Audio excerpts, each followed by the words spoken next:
Okay, check that probe, make sure it's comfortable. That's all right. You'll be carrying that all day long now. Will it be in your way for work?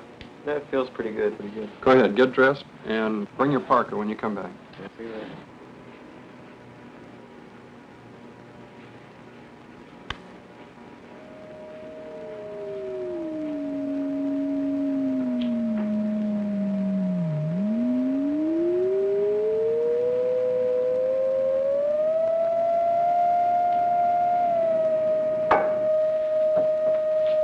Okay. Is that holding on tight?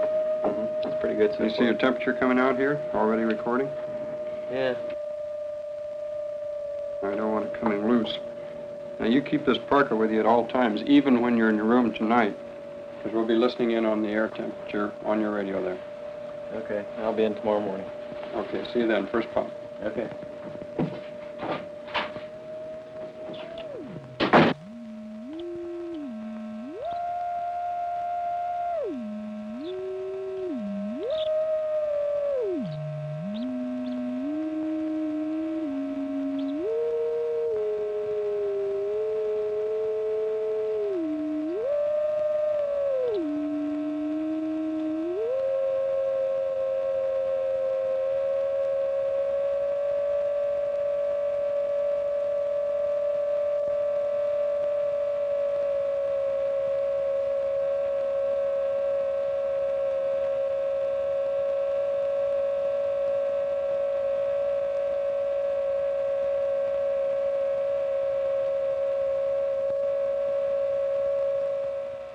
How's the record look? Well, you sure were going in and out yesterday morning. Look at the air We take it for granted that our body temperature will remain nearly constant no matter how much the air temperature may change. Jogging. Oh, no wonder. In fact, our body temperature seldom moves more than 1 degree above or below its normal temperature of about 37 degrees centigrade. Air temperature yesterday, your body temperature didn't shift more than 1.5 degrees in spite of all the jogging. Yet consider the range in environmental temperatures within which we and other animals must function. Some animals are often exposed to temperatures of more than 50 degrees centigrade below freezing. Others live where temperatures may rise higher than 45 degrees above freezing.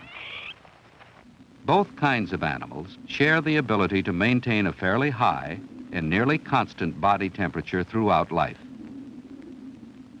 How to explain this remarkable constancy? The heat that warms our bodies and those of other animals is produced by the cells. Heat is released during metabolism, the chemical reactions of life. If the temperature rises or falls, cell functions speed up or slow down. So the more constant body temperature remains, the better the cells and therefore an animal can function. Animals differ in how efficiently they are able to regulate their body temperature.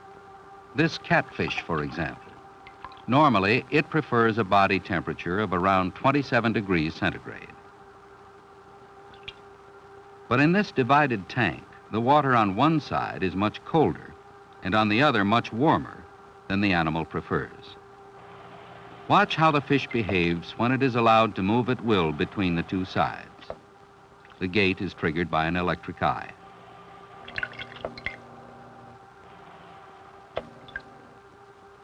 Evidently, the fish is able to sense the difference between the two sides because it moves from side to side so that the body temperature remains nearly constant.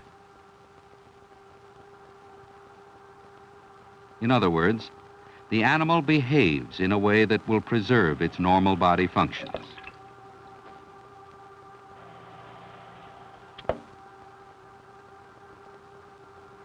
But if the animal is not allowed to leave the cold water,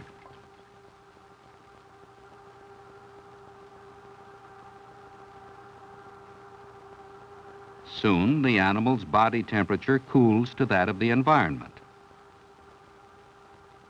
As a result, its body processes have slowed down. And it's the same with amphibians and reptiles. None of these animals produces enough heat in its cells to raise body temperature much above that of the environment. They must rely on external heat sources to keep warm, and to maintain normal body functions.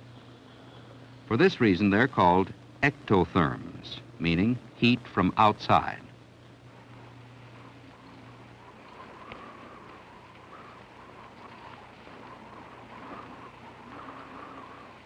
With a few exceptions, only birds and mammals produce heat at such a high rate that they can keep their bodies warm even in cold surroundings.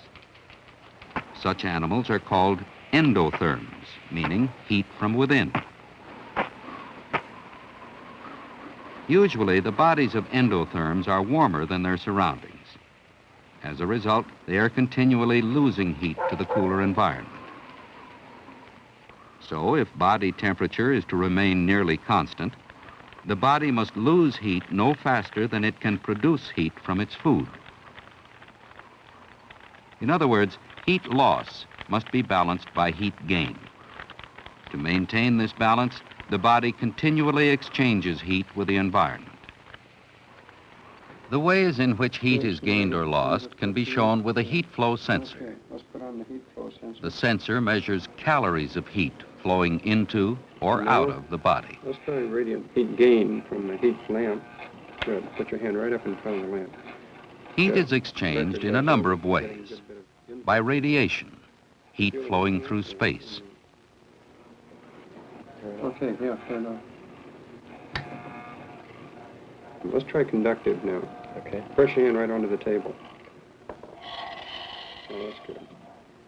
Table feels By cool. conduction, where the body is in contact with a cool or warm object. What happens if you blow on it? Let's try convective loss. Okay. By convection, cool or warm air blowing past the body. The body can lose or gain heat by any of these ways, depending on which is warmer, body or environment. I'm just going to put a little bit of water on there and then see what, that was cooling from the water. Now let's watch evaporative cooling. Here's where there was no evaporation. This is due to evaporation. On the other hand, evaporation of moisture from the skin always results in heat loss. Heat exchange occurs in all ways simultaneously and changes from moment to moment.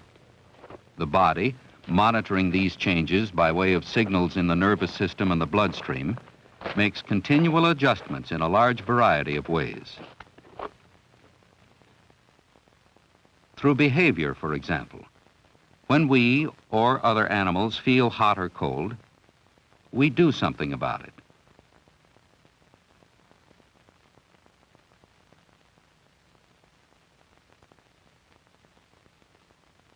Behavior is the most common way of adjusting to heat or cold. Another way is by insulation. Fur and feathers insulate on the outside. Fat on the inside. Man, basically a tropical animal, survives in cold regions because he can change his insulation at will. But sometimes behavior and insulation are not sufficient to cope with the effects of a cold or hot environment. So to maintain its temperature constant, the body also makes delicate physiological adjustments. How and when these adjustments are made can best be studied in the laboratory. Note the conditions at the start of the experiment. Rectal temperature all right? Rectal temperature, normal, 36.8 degrees. Room temperature, a comfortable 28 degrees centigrade. Time for the skin temperatures. Skin temperature, Chest. about 36.5 degrees, nearly as high as the rectal temperature. Just that The metabolic rate, a measure of the total heat production of the cells, is computed from the amount of oxygen consumed and is measured in kilocalories per hour. Very good recording. At rest, this man's heat production is about 60 kilocalories per hour. The man is continually losing heat to the cooler room. But even while resting, he is producing enough heat to replace all the heat he is losing. Now the room will be cooled,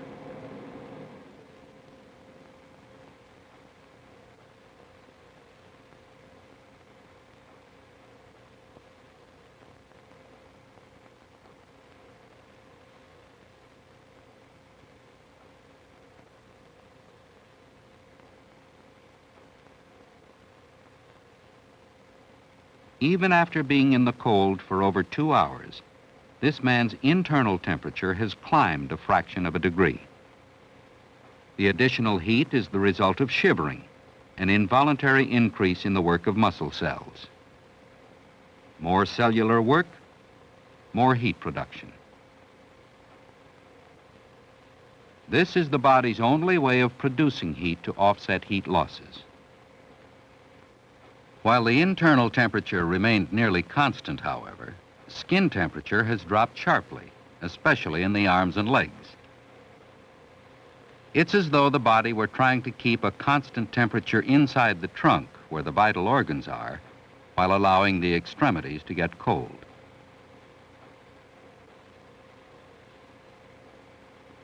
The temperature changes in the extremities are directly related to the amount of blood flowing in them.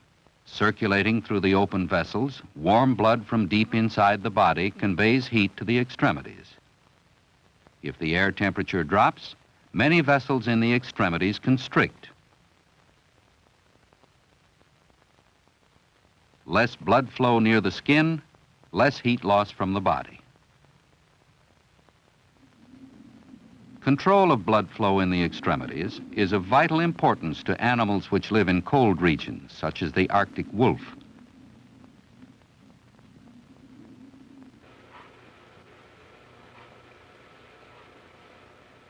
This sensor measures the temperature of the wolf's unprotected footpad. In this experiment, the animal's foot will be immersed in a bath of antifreeze to simulate the conditions of the Arctic winter, well below the freezing point of the cells. The bath is cooled by dry ice. Is minus 34. Okay, back to the foot. You ready to dip? Yeah. Okay, let's dip. Go.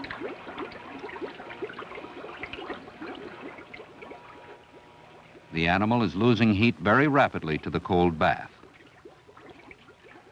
Leveling out at 0. Yet within seconds, the foot temperature levels off just above freezing and remains there indefinitely. Rather than constricting the blood vessels, the wolf has pumped more warm blood from the trunk to the foot to keep it from freezing. The animal is controlling its blood flow so precisely that only the exact amount of blood needed to keep the foot from freezing is allowed to leave the trunk. In cold environments, then, animals can use two physiological mechanisms to adjust to heat losses. One is to control blood flow. By constricting blood vessels near the body surface, animals keep heat within the trunk. By dilating the vessels, many animals exposed to extreme cold keep unprotected parts of the body from freezing. The other mechanism is to increase metabolism, producing more heat. The result is a constant internal temperature. In some situations, though, the body must get rid of excess heat. Excess heat presents a particular problem because a rise in body temperature of only a few degrees will seriously disrupt biochemical reactions.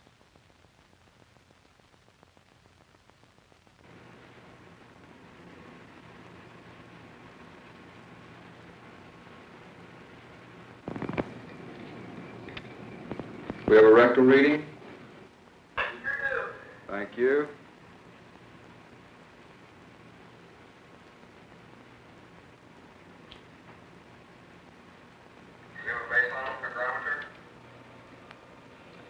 Good recording now. Turn the treadmill on.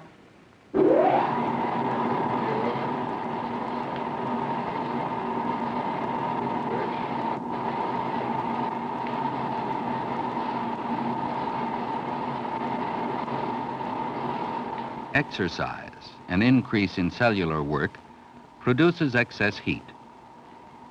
In response, blood vessels dilate to increase blood flow to the skin, from where heat can be lost to the environment. But since the room is warmer than the body, the blood picks up heat. Body temperature rises.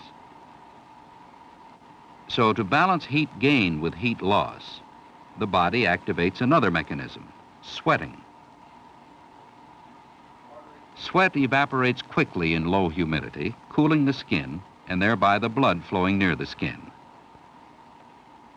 So even though this man continues to produce heat at a high rate, his internal temperature has stabilized at a safe level. The situation is different when the air is very humid. In a humid environment, sweat cannot evaporate efficiently. Evaporative cooling is ineffective.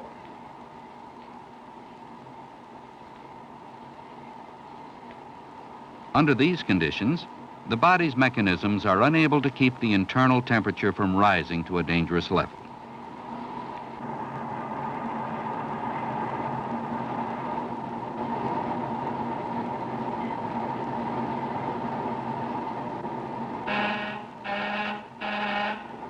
Time to stop, Jim. All right, can you get that switch, please? Very good. Usually, however, the temperature within the trunk fluctuates less than 1 degree. The main heat control center, the body's thermostat, so to speak, is located in the hypothalamus, near the base of the brain. The function of the hypothalamus in regulating body temperature can be shown with the help of a specially prepared animal. The temperature of the hypothalamus is measured through the sealed tubing implanted in the head.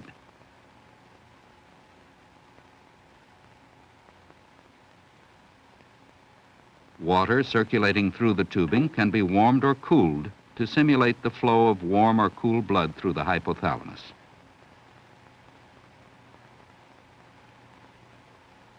The normal temperature of the hypothalamus is about 38.6 degrees centigrade. Room temperature is about 25 degrees. The animal is resting comfortably. First, the hypothalamus will be warmed.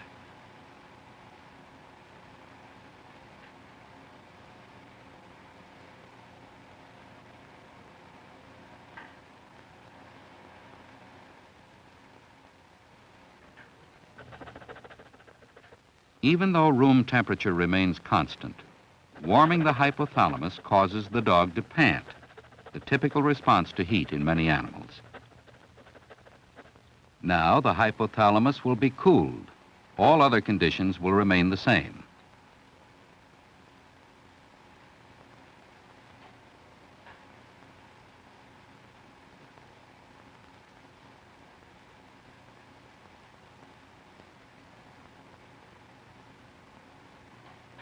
Cooling the hypothalamus causes the animal to shiver. Evidently, there's a narrow temperature range which the body considers normal and within which no observable adjustments are made. But if this range is exceeded, the hypothalamus senses the change and triggers an appropriate response. The greater the change, the more intense the response. To adjust to the wide variety of conditions in which the body may find itself, the hypothalamus can reset its neutral temperature range. Higher, as in a cold environment or during a fever, or lower, as when exercising. This, in turn, triggers the body's responses at a higher or lower temperature. Thus, the hypothalamus has the flexibility needed to achieve a delicate balance that enables the body to function normally under a wide variety of conditions.